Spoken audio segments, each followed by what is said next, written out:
يفوز دائما أكل الشارع. الوصفة عندي كوب دقيق، معلقة صغيرة ملح، معلقة صغيرة باكنج باودر، كوب حليب. أخلط، بعد كذا أضيف لهم بيضة وأكمل خلط. الحين دور المتعة، ناخذ أعواد الشواء أحطه بحبات النقانق.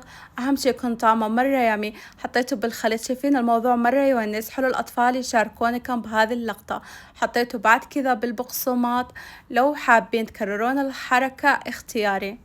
والحلو بالموضوع انه ما يحتاج ثلاجة، على طول اقليه بزيت غزير وحامي. طبعا خذ معي دقيقتين مع التقليب بس يصير اللون ذهبي، يعني صار مستوي. طبعا اكيد يفرق معنا حجم النقانق وحرارة الزيت. وتعالوا نشوف التقديم. بطاطس مقلي، وحطيت النقانق، وعلى الوجه كاتشب ومايونيز. في انهيارات اكثر من كذا مرة راح يدمنون الاطفال، وانتوا بعد راح تنبسطون عليه لاخر الليل ولجماعتكم.